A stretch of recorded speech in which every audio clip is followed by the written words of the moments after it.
A few years ago, researchers in Norway and Denmark discovered something every cyclist and endurance athlete absolutely must know. It's not something I knew until recently, but you can learn from my mistake. First, let me show you something a little embarrassing. This is me, a few years ago, getting ready to jump into the pool with my grandson. I'm 58 years old in that photo. I was endurance training constantly, putting in hundreds of miles a month on the bike and running. My VO2 max was prime. All my cardiovascular numbers were great, but I had very little functional upper body muscle. And maybe not as obvious in that photo, very little fast twitch muscle fiber throughout even my legs. Here's what I did not understand then. Cycling and endurance training are great for cardiovascular reserve, but it's not enough. My photo illustrates it, and these researchers proved it. I'll put a link to the study in the description, but let's go over the implications now so you can decide if it's time to make the same adjustments that I made. If cycling is your primary fitness tool, keep watching. Researchers recently compared 4 groups of men under a microscope, literally. They biopsied the muscle tissue of lifelong strength-trained athletes in their 70s, lifelong endurance athletes in their 70s, recreational active older adults, and a group of young men in their mid-20s. Then they measured the type 2 fast twitch fiber distribution in each group and compared. Here's what they found. The lifelong strength-trained men, average age 73, had a type 2 fiber distribution of 52%. The young men in their mid-20s, 51%. Statistically, no difference. 73-year-olds, same muscle architecture as a 25-year-old. And the lifelong endurance-trained athletes, well, disappointingly, 39%. Nearly identical to the controls at 35.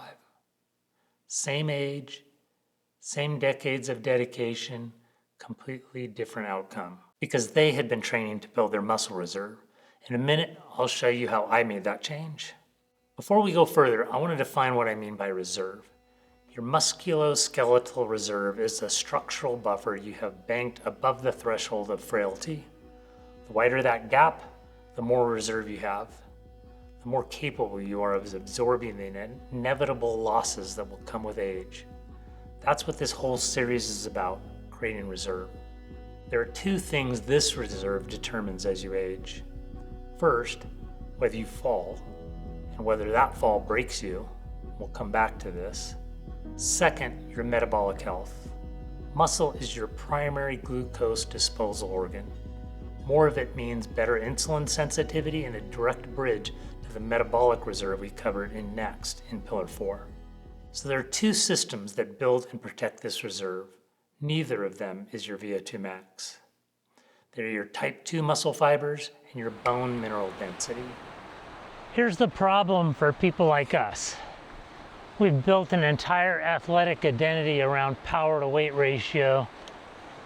We chase watts per kilo. We worry about every pound on the climb. We've been told, correctly, that carrying unnecessary muscle mass is a liability on the bike. So we don't train for it. We've optimized one system, cardiovascular, and left the musculoskeletal system completely undefended. Here's what happens inside your muscle as you age without resistance training. Your fast twitch type 2 muscle fibers are each controlled by a nerve cell in your spinal cord. As you age, those nerve cells begin to die. When one dies, the muscle fibers it was controlling go dark. They lose their signal. They stop firing, and if nothing rescues them, they die off permanently, a process called apoptosis. The body views them as a luxury it can't afford. Now, if you're doing heavy resistance training, something important happens. The mechanical load activates a pathway called mTORC1. Think of this as the muscle's repair and rebuild signal. It rescues those darkened fibers, reconnects them to the nervous system. Heavy resistance training is the antidote, and cycling alone can't provide it, because you need to push close to your maximum force output to trigger this response. You need a load you can only sustain for 5 to 10 repetitions before you have to stop. I felt this shift in my own training only a few years ago, when I finally dusted off the weight rack and started incorporating it seriously. I'll be honest, my hill climbing times have suffered a little. I've added some weight in the process, but the trade-off is worth it, and I'll show you exactly why. Now let's talk about the other half of the reserve, bone. Your bones are living tissue as well. They're constantly being broken down and rebuilt. And the rate of rebuilding depends almost entirely on how much mechanical stress you put on them. This is called mechanostat. Load your bones and they respond by getting denser. Stop loading them and they quietly get thinner. Heavy resistance training and high impact activities both load your bones. They pull on them through tendons and connective tissue, and that force triggers new bone to be laid down. Steady state cycling at high volume just doesn't generate enough of that force to drive the process. In a different study, researchers tracked elite masters athletes at the World Masters Athletic Championship, high impact athletes, sprinters, jumpers, throwers. They maintained significantly higher bone density at the hip, spine, and forearm compared to pure endurance athletes. And at the University of Colorado, researchers followed competitive female cyclists through 1 full year of training. Average age, 30 years old. Premenopausal, training seriously, racing regularly. After 1 year, total bone density had declined by 1.4%. The high fracture zone of the hip declined by over 2%. Now, the authors noted that this is the rate of loss comparable to the bone loss that occurs in postmenopausal women. These were athletes in their 20s and their 30s. The loss starts early and it compounds. When a sedentary 75-year-old trips over a rug, their neuromuscular system can't fire fast enough to throw a leg forward and catch their center of mass. Now here's the other side.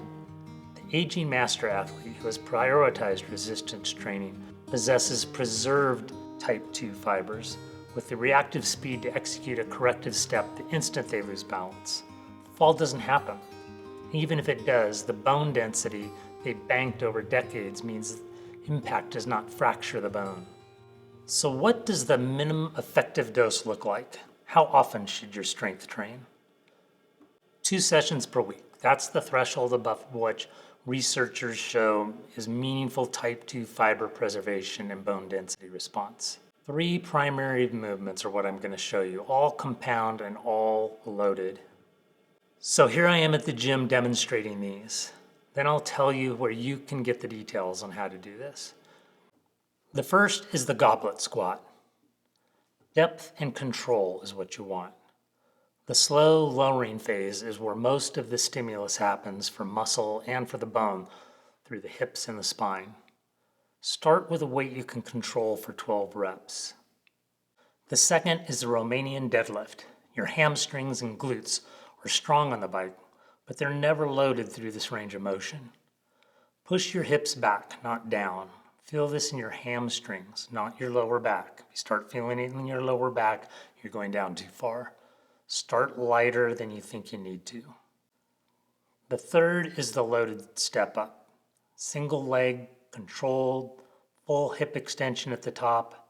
This directly trains the reactive speed that protects you from falls. So this is the Heinemann size principle. To recruit the fibers we're protecting, the load has to be high enough that the last 2 reps are really hard. Cycling just never gets you there. So 2 sessions, 3 movements, that is the system that supplements your leg strength.